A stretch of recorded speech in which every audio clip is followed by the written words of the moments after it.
नमस्कार विद्यार्थियों।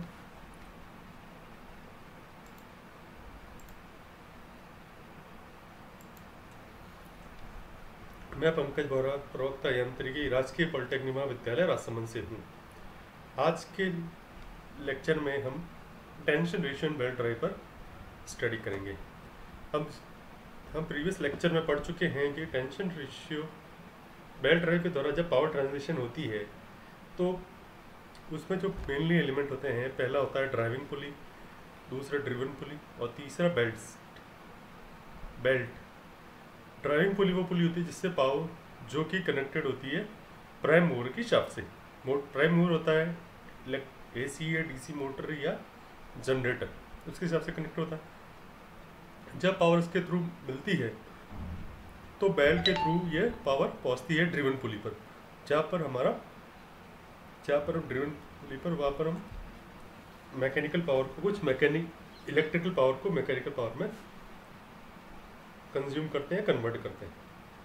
तो बेल्ट के द्वारा जो पावर ट्रांसमिशन होता है due to friction between belt and pulley. जब बेल्ट के द्वारा पावर ट्रांसमिशन होता है तो रोटेशन की डायरेक्शन के अकॉर्डिंग, जैसे कि पुली अगर क्लॉकवाइज डायरेक्शन रोटेट करेगी तो बेल्ट की जो लोअर वाली साइड है वो टाइट साइड हो जाएगी, क्योंकि बेल्ट जो होगा वो सबसे पहले लोअर साइड के बेल्ट को पुल करेगा और पुल करके वो जो बेल्ट को वो अपर साइड पर आगे रिलीज करेगा। तो टेंशन जो होता है वो लोअर साइड से रिलेटिवली अपर साइड में कम होता है। तो अपर साइड ऑफ बेल्ट ये कहलाती है स्लैक साइड और लोअर साइड ऑफ बेल्ट कहलाती है tight side. Tight side tension को हमने डिनोट किया है T1 से, स्लैक साइड टेंशन को हमने डिनोट किया है T2 से। ए हमारी ड्राइविंग पुली है, बी हमारी ड्रिवन पुली है और पुली की डायरेक्शन रोटेशन है वो क्लॉकवाइज है। तो consider a driving pulley rotate in clockwise direction.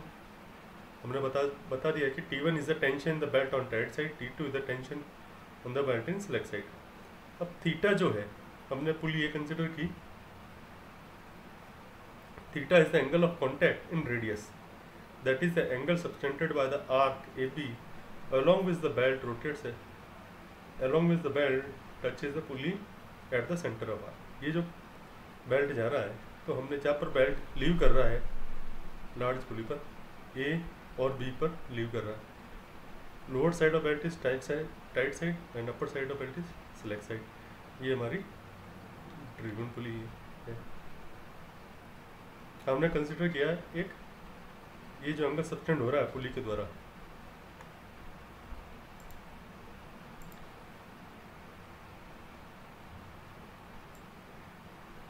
ये जो एंगल सबटेंड हो रहा है ये कहलाता है एंगल थीटा।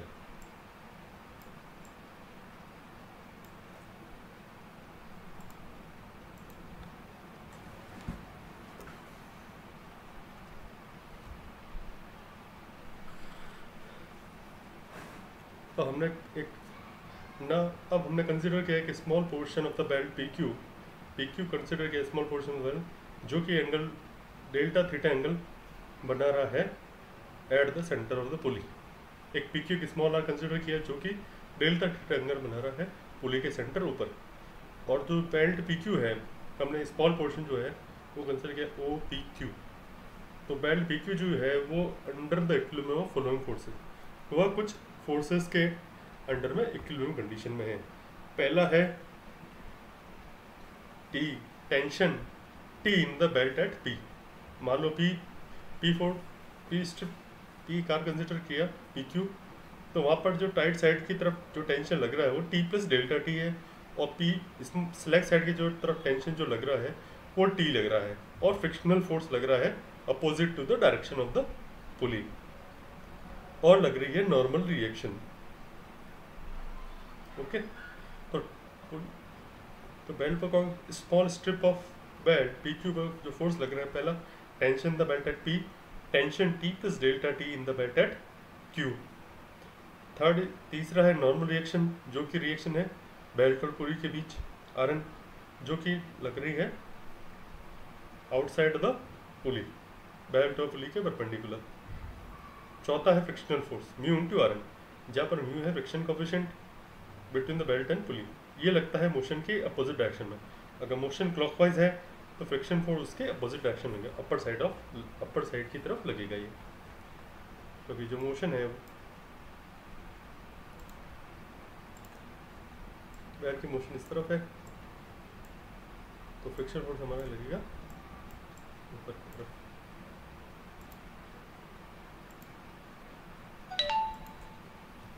अब हम रिजोल्व करते हैं सारे फोर्सेस को इन हॉरिजॉन्टल डायरेक्शन में। हॉरिजॉन्टल डायरेक्शन फोर्सेस को रिजोल्व करते हैं तो फोर्स जो होता है वो इक्वेशन आती है Rn normal force equal to T plus delta T sine delta theta by two plus T into sine delta theta by two. क्योंकि जो डेल्टा थीटा एंगल जो है वो बहुत ही स्मॉल है, तो sine delta theta by two is equal to the delta theta by two equation 1 में। तो हमारी जो इक्वेशन हो गई Rn equal to T plus delta T into delta theta by two plus T into delta theta by to.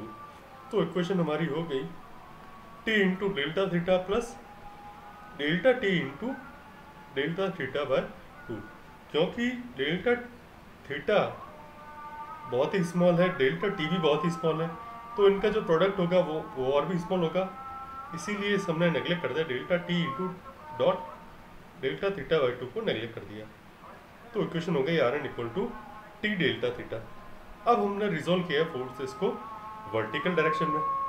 Vertical direction force को resolve करते हैं तो इक्वेशन आती है mu into Rn equal to T plus delta T cos delta theta by two minus T cos delta theta by two. क्योंकि जो angle है delta theta बहुत ही स्मॉल है, तो cos delta theta by to जो होगा वो इक्वल टू 1 हो जाएगा। तो हमारी जो इक्वेशन हो जाएगी mu into Rn equal to T plus delta t minus t या mu Rn equal to delta t. तो हमारा नॉर्मल एक्शन हो गया Rn equal to delta T upon mu. अब दोनों इक्वेशन को इक्वेट करते हैं, ये Rn की वैल्यू रखते हैं, Rn की वैल्यू जो सेकंड में है वो 4, तो delta T into delta theta equal to delta T upon mu. तो इक्वेशन हो गई हमारी delta T upon T equal to mu into delta theta. अब इनको इंटीग्रेट करते हैं बोथ द साइड से। हमारा जो टेंशन वेरी हो रहा है वो T1 से T2 हो रहा है, सॉरी T2 से T1 हो रहा है। T2 is the select side tension which is lower and T1 is the right side tension which is higher. So upper limit is T1 and lower limit is T2. तो हमारा जो angle जो है पुली पर वो चेंज हो रहा है 0 से थीटा। तो हमारी इक्वेशन को इंटीग्रेट करते हैं तो आता है T1 upon T2 equal to e की पावर म्यू थीटा, जहाँ पर म्यू और फ्रिक्शन कोएफिशिएंट है, theta is the angle of contact for the smaller pulley. ये जो एक्सप्रेशन है ये हमारा रिलेशन देता है between the tight side and slack side tension in terms of coefficient of friction and angle of contact. अब angle of contact for open belt drive. Angle of contact जो होता है, जैसे हमारा टेंशन रेशियो का formula T1 upon T2 equal to e की power mu theta. तो angle of contact या एंगल ऑफ फ्लैप जो होता है ओपन बेल्ट में वो थीटा होगा 180 plus 2 alpha into pi upon 180 radian open belt drive, जहाँ पर और जो साइन अल्फा जो है वो उसकी वैल्यू होगी O1m upon O1 O2। O1m किसके इक्वल हो गया,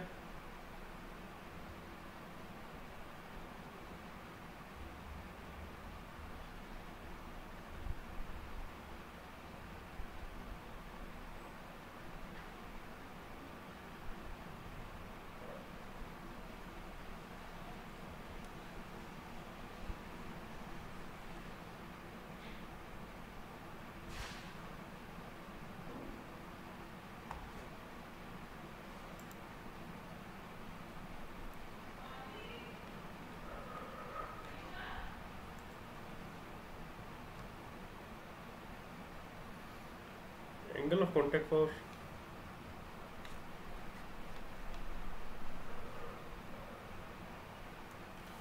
cross belt drive is equal to T1 upon T2 equal to e की पावर म्यू थीटा में एंगल ऑफ कॉन्टैक्ट जो एंगल ऑफ लेफ्ट भी कहलाता है, उसका फॉर्मूला होता है 180 plus 2 alpha into pi upon 180 radian. तो साइन अल्फा की जो वैल्यू है वो है O1m इक्वल है O1 plus O1m upon O1 O2।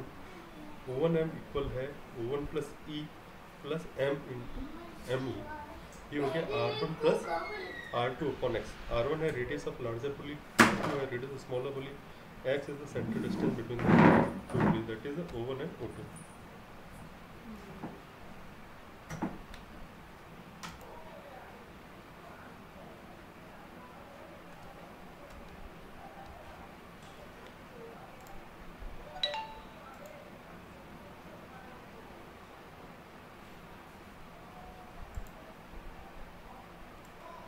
अब है angle of contact for open belt drive. Angle of contact open belt drive होगा theta equal to 180 degree minus 2 alpha into pi upon 1 radian, और जो sign alpha की जो value है O1m upon O1 O2।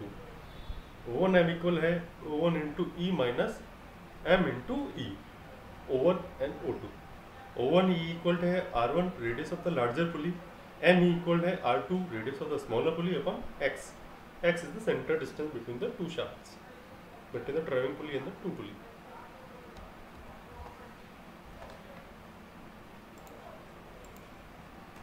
अब effect of centrifugal tension, यहाँ देखिए static condition में दो फोर्स है, टेंशन फोर्स और फ्रिक्शन फोर्स। अब जैसे सेंट्रीफ्यूगल फोर्स लगता है तो सेंट्रीफ्यूगल फोर्स दोनों साइड में लग जाता है, और ये जो फ्रिक्शन फोर्स है, सेंट्रीफ्यूगल इफेक्ट जो होता है बेल्ट के कारण, जो बेल्ट को बाहर की ओर पुल करने की कोशिश करता है।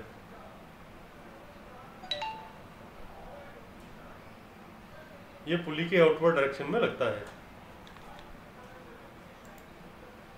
The centrifugal forces effect of centrifugal tension in the belt drive. The centrifugal forces are generated when the belt revolves around the pulley.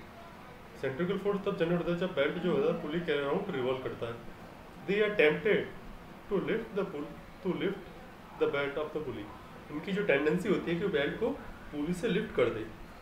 So they must be counteracted with an additional preloaded by the amount of centrifugal effect. तो इनको counteract करने के लिए इनको initially हमें preload करना पड़ता है, इसी एडिशनल प्रीलोड करना पड़ता है, इसी को हम कहते हैं centrifugal effect. Due to the centrifugal forces, the forces in the tight side and the slack side increases equally.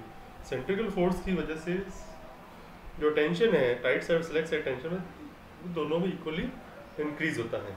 ये जो FCF है, जो सेंट्रीफ्यूगल फोर्स है, टाइट साइड स्लैक साइड दोनों में इक्वली लगता है। यहाँ देखिए दो फोर्सेस है, FCF टाइट स्लैक साइड में, और ये है हमारा friction force belt of pulley के बीच लग रहा है। The centrifugal forces have no direct influence on the transmitted centrifugal force. Centrifugal forces का कोई इन्फ्लुएंस नहीं होता है पावर ट्रांसमिशन में। The additional force required in the belt to compensate for the centrifugal force that occurs, centrifugal force depends only on the speed and the specific mass of the belt. Centrifugal force जो general depend करते हैं इस belt की speed पर और specific mass of the belt. Neither the pulley diameter nor the rep angle have influence on this. Pulley diameter और angle of contact के ऊपर सेंट्रिफ्यूगल फोर्स इफेक्ट नहीं पड़ता है।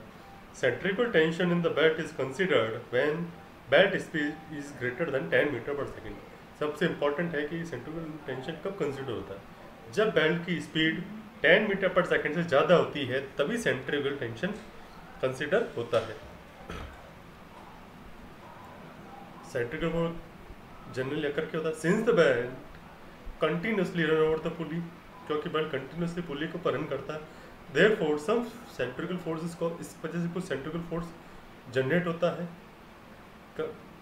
जिसका इफेक्ट होता है to increase the tension on the both side, tight side as well as the slack side. उसकी वजह से टाइट साइड और स्लैक साइड में दोनों की तरफ टेंशन इंक्रीज होता है, and the tension caused by the centrifugal force is called the centrifugal tension. और जो टेंशन जो इंक्रीज होता है सेंट्रीफ्यूगल फोर्स की वजह से कहते हैं centrifugal tension. At lower belt speed less than 10 metre per second the centrifugal tension is very small, but at the higher speed more than the 10 meter per second it is considerable and it should be taken into account. Belt की जो speed slower speed होती है 10 metre पर second से नीचे, तो centrifugal tension small होता है, तो इसलिए हम नेगलेक्ट कर देते हैं। लेकिन जैसे ही बेल्ट हाई स्पीड की तरफ जाता है, जैसे 10 मीटर पर सेकंड से ज़्यादा जाता है, तो हम सेंट्रिफिकल इफेक्ट कंसिडर करते हैं और उसे हम इफेक्ट में लेते हैं। अब इसका derivation, consider a small portion PQ of the belt which subtending an angle delta theta at the centre of the पुली। हमने कंसिडर किया है एक small portion PQ delta theta जो कि डी थीटा एंगल बना रहा है at the centre of the pulley. Let small length mass of the belt पर यूनिट लेंथ, बेल्ट का मास है पर unit length in kg per metre, इसकी यूनिट है kg per metre. V linear velocity of the belt in metre per second. R is the radius of the pulley over which the belt runs, R radius of the pulley जिस पर belt run करता है। TC is the centrifugal tension which is acting tangentially at P and Q in newtons, ये tangentially लगते हैं centrifugal tension. ये angle हो गया डी थीटा बाई 2 और डी थीटा बाई 2, ये TC। We know that the length of the belt PQ होगा arc into arc radius into angle subtended, ये होगा R delta R into D थीटा। And mass of the belt PQ, mass होगा mass per unit length into length of the belt, तो ये हो गया kg m dot R into dot R dot D थीटा। Considering centrifugal force acting on the belt, centrifugal force होता है mv square into are, तो ये होगा mr d theta into V square upon R. mr d theta into V square upon R, तो ये हो गया m d theta into V square. The centrifugal tension TC acting tangentially at P and Q keeps the belt in equilibrium. Now resolve the centrifugal force, that is the centrifugal force and the centrifugal tension horizontally and equating the same. Horizontally करते हैं, horizontal करने से TC forces होंगे TC sine d theta by 2 plus TC sine d theta by 2 equal to FC centrifugal force. Centrifugal force है m d theta into V square. Angle d theta is very small, so sine d theta by 2 equal to d theta by 2 double equation. So TC हो गया mv square. When the centrifugal tension is taken into account, centrifugal tension consider करते हैं, तो total tension the tight side ही हो जाएगा। Maximum tension the tight side is T1 plus TC and total tension slack side tension T2 equal to T2 plus TC। Power transmitted होगी PT1 minus PT2 into V, तो ये हो जाएगा T1 minus T2 into V। So that the centrifugal forces has no effect on the power transmitted. और जो maximum tension जो होगा वो होगा, उसे लिख सकते हैं 2.3 log T1 minus TC upon T2 minus TC equal to mu theta, जहाँ पर T1 है मैक्सिमम और total tension in the belt, maximum tension in the belt. एक यहाँ कंसिडर करता है कि maximum tension in the belt is equal to the total tension in the right side of the belt, ये मान सकते हैं। मान लेते हैं कि सिग्मा है maximum safe stress newton per metre square, B है हमारा width of the belt in mm, T है thickness of the belt in mm। Now we note that the maximum tension in the belt होता है T equal to maximum stress into cross sectional area of the belt sigma into BT। T और T1 होगा T1 के equal, that is tension in the right side of the belt, और T और T1 equal to वह centrifugal tension is neglected, तो हो जाएगा maximum tension होगा राइट साइड टेंशन के इक्वल। और जब सेंट्रिफिकल फोर्स कंसिडर हो जाएगा तो मैक्सिमम टेंशन हो जाएगा T1 प्लस TC।